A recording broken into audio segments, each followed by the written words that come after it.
శరీరం నుండి వేరు చేసిన తల ఏం మాట్లాడింది? ఆకాశంలో నుంచి పక్షుల వర్షం ఎందుకు కురిసింది? ఆస్ట్రేలియాలో ఉన్న మొక్కల ఆకుల్లోకి భూమిలో ఉన్న బంగారం ఎలా వెళ్ళింది?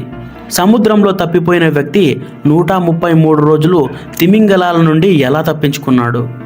హాయ్ ఫ్రెండ్స్, ఈరోజు నేను మీకు ఇంట్రెస్టింగ్ అండ్ ఇన్ఫర్మేటివ్గా అనిపించే 10 రియల్ ఫ్యాక్ట్స్ని మీ ముందు ఉంచుతాను.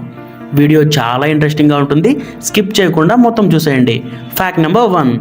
1941 రెండవ ప్రపంచ యుద్ధంలో జర్మనీ బ్రిటన్పై బాంబుల వర్షం కురిపిస్తోంది. అదే రోజు రాత్రి జులియానా అనే గ్రేట్ డేన్ కుక్క తన యజమాని ఇంట్లో ఉంది. ఆ ఇంట్లోకి ఒక ఇన్సెండియా అనే ఒక బాంబు పడి కాసేపట్లో పేలడానికి మంటలు వస్తూ సిద్ధంగా ఉంది. అది గనుక పేలితే ఆ ఇల్లు ఒక్క ముక్క కూడా మిగలకుండా బూడిదైపోతుంది. కానీ ఆ కుక్క ఆ బాంబు మీద మూత్రం పోసి మంటలను ఆర్పేసింది. ఆ కుక్క చేసిన ధైర్యానికి దానికి బ్లూ క్రాస్ మెడల్ కూడా ఇచ్చారు. Fact number 2. 1942 రెండవ ప్రపంచ యుద్ధంలో హెచ్ఎంఎస్ అనే ఒక బ్రిటన్ ఓడ ఎడిన్బర్గ్ అనే సముద్రంలో మునిగిపోయింది. దానిలో ఏకంగా 5 టన్నుల సోవియట్ బంగారం ఉంది. ఈ బంగారం అంతా సోవియట్ నాయకుడు అయిన స్టాలిన్ రాజ్యానికి వెళ్తోంది. మధ్యలో జర్మన్ సేనలు ఈ ఓడ మీద దాడి చేశాయి. అప్పుడు ఆ ఓడలో ఉన్న బంగారం అంతా సముద్రంలో మునిగిపోయింది. మళ్ళీ 1981లో ఈ బంగారాన్ని సముద్రంలో నుంచి తీశారు.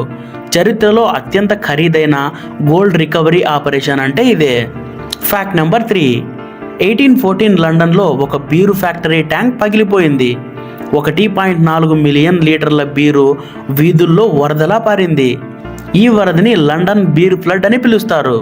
19వ శతాబ్దంలో లండన్ బీర్ తయారీ కంపెనీలు వాట్స్ అని పిలువబడే 14 లక్షల బీరును నిల్వ చేసే ట్యాంకులను ఉపయోగించేవారు.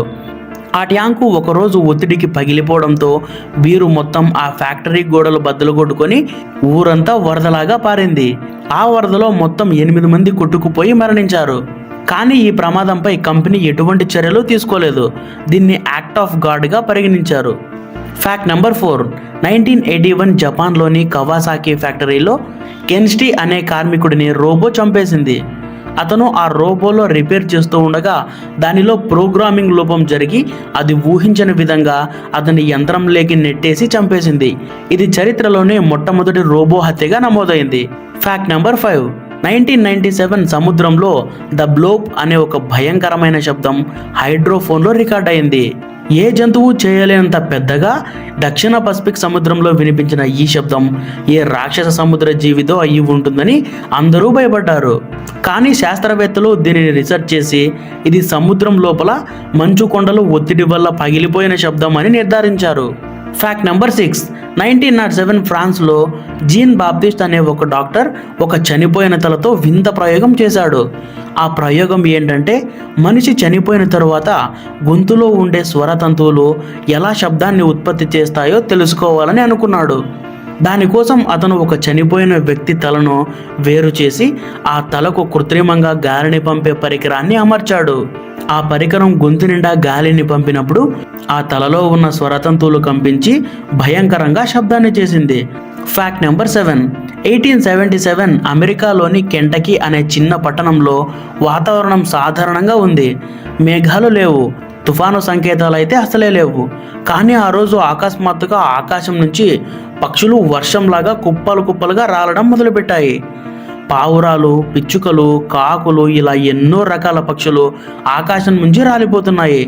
కొన్ని పక్షులు చనిపోయి ఉన్నాయి, మరికొన్ని బతికి ఉన్నాయి. కానీ అవి మత్తులో ఉన్నట్లు ఎగరలేక తూలుతూ నడుస్తున్నాయి.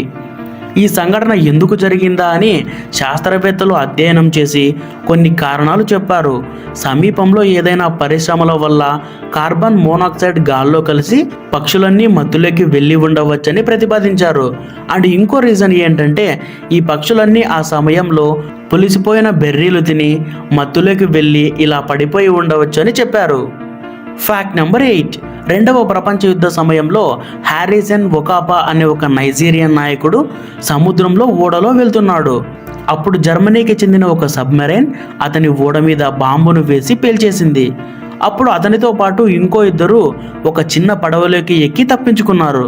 కానీ వాళ్ళిద్దరూ కొన్ని రోజుల్లోనే ఆకలి దాహంతో చనిపోయారు. హ్యారిసన్ ఒక్కడే మిగిలిపోయాడు. ఇతను తన దగ్గర ఉన్న కొన్ని బిస్కెట్లు కొన్ని నీళ్లతో సముద్రంలో ప్రయాణం చేస్తూ కాలం గడిపాడు. కొన్ని రోజులు చేపల్ని పట్టుకుని తిన్నాడు. తన దగ్గర ఉన్న కవర్ని అతని పడవ మీద కట్టి దాని మీద పడే మంచునీటిని త్రాగి బతికాడు. ఇలా 1942 సెప్టెంబర్ 12వ తేదీ నుంచి 1943 జనవరి 23 వరకు అంటే 133 రోజులు సముద్రంలోనే ఉన్నాడు. అతను ఎన్నోసార్లు తిమింగలాల దాడి నుంచి కూడా తప్పించుకున్నాడు. దాని తర్వాత బ్రెజిల్ తీరంలో కొంతమంది మత్స్యకారులు అతన్ని కాపాడారు. Fact number 9. 2013 ఆస్ట్రేలియాలో క్వీన్లాండ్ ప్రాంతాల్లో శాస్త్రవేత్తలు పరిశోధన చేస్తున్నారు. వారి లక్ష్యం ఏంటంటే భూమి లోతుల్లో బంగారు నిక్షేపాలను కనుగొనడానికి నూతన పద్ధతుల్ని అభివృద్ధి చేయడం. ఈ పరిశోధనలో వారికి అక్కడ పెరిగే యాకలిప్టస్ అనే చెట్ల ఆకుల్లో బంగారం ఉందని కనుగొన్నారు. 1 కిలో ఆకుల్లో సుమారు 80 మైక్రోగ్రాముల బంగారం ఉంది. ఈ బంగారం ఆ చెట్ల ఆకుల్లోకి ఎలా వచ్చింది అని పరిశోధన చేయగా ఈ చెట్ల వేర్లు చాలా లోతుగా 50 మీటర్ల లోతు వరకు వెళ్తాయని, భూమిలో ఎక్కడైతే బంగారం ఉంటుందో ఆ బంగారం అంతా నీటిలో కరిగి వేర్ల ద్వారా ఆ చెట్ల ఆకుల్లోకి చేరుకుంటుందని కనుగొన్నారు. దీనినే బయో అక్యుములేషన్ అంటారు. అప్పటి నుంచి శాస్త్రవేత్తలకు ఒక ఆలోచన వచ్చింది.